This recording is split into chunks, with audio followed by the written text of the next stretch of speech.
Assalamualaikum warahmatullahi wabarakatuh. Kami dari kelompok 1 yang beranggota Lucia Amanda dan Ikvariana akan mempresentasikan hasil tugas PPT kami yang berjudul Hakikat Pengembangan Motorik Anak.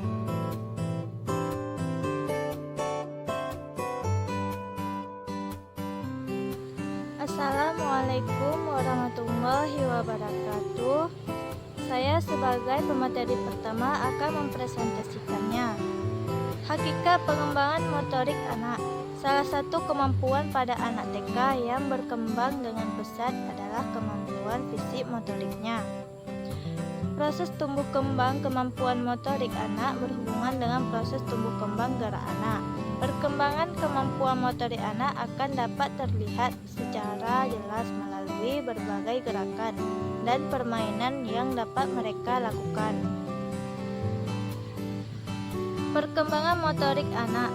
Perkembangan motorik merupakan suatu proses aktivitas individu dengan pertumbuhan terkoordinasi diantaranya jasmani dan psikologis. Perkembangan motorik merupakan salah satu faktor yang sangat penting dalam perkembangan individu secara keseluruhan. Prinsip perkembangan motorik adalah adanya suatu perubahan baik fisik maupun psikis sesuai dengan masa pertumbuhannya. Adapun prinsip utama perkembangan motorik yaitu kematangan, urutan, motivasi, pengembangan, dan praktek.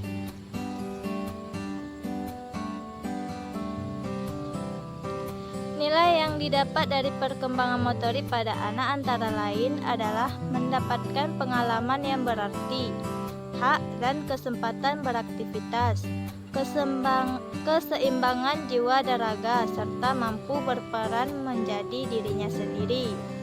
Tujuan dan fungsi perkembangan motorik adalah penguasaan keterampilan yang tergambar dalam kemampuan menyelesaikan tugas motorik tertentu.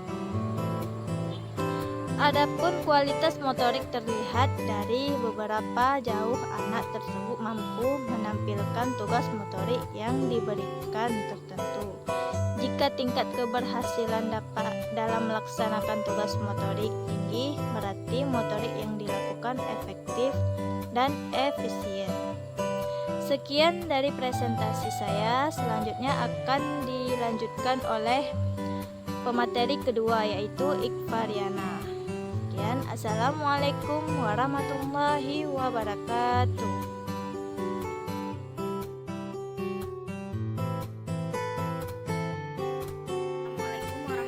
Wabarakatuh. Saya Ikvariana akan melanjutkan presentasi dari materi kami. Selanjutnya yaitu motorik kasar.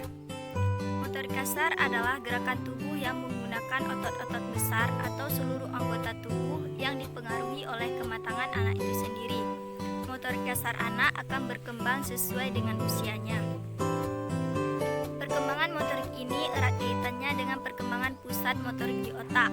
Keterampilan motorik berkembang sejalan dengan saraf dan otot. Oleh sebab itu, setiap gerakan yang dilakukan anak sesederhana apapun sebenarnya merupakan hasil pola interaksi yang kompleksi berbagai bagian dan sistem dalam tubuh yang dikontrol otak.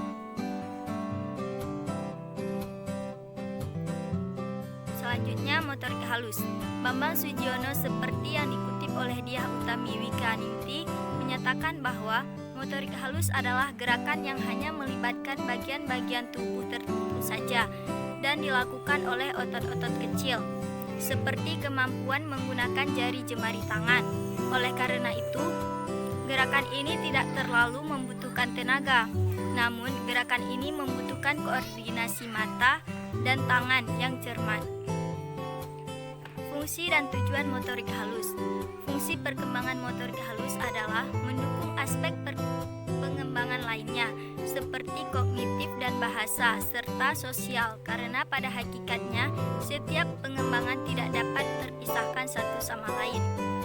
Peningkatan kemampuan motorik halus anak dapat dilakukan melalui berbagai kegiatan pembelajaran yang melatih kemampuan koordinasi mata dan tangan. Tujuan pengembangan motorik halus yaitu mampu mengembangkan kemampuan kemampuan motorik halus yang berhubungan dengan keterampilan gerak kedua tangan. Mampu menggerakkan anggota tubuh yang berhubungan dengan gerak jari jemari, seperti kesiapan menulis, menggambar, dan memanipulasi benda-benda.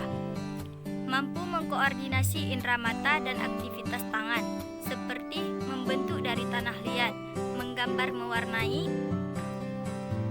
menempel, menggunting, dan lain-lain. Kemampuan motorik kasar dan halus pada anak. Sivil dalam Molly Chaton 1999 menggolongkan 3 keterampilan motorik anak. 1. Keterampilan lokomotorik. Contohnya berjalan, berlari, meloncat-meloncat. 2. Keterampilan non-lokomotorik, yaitu menggerakkan bagian tubuh dengan anak diam di tempat. Contohnya mengangkat, mendorong, berayun, dan menari. 3. Keterampilan memproyeksi dan menerima atau menangkap benda. Contohnya menangkap dan melempar. Sekian presentasi dari materi kami. Apabila terdapat kesalahan, kami mohon maaf. Assalamualaikum warahmatullahi wabarakatuh.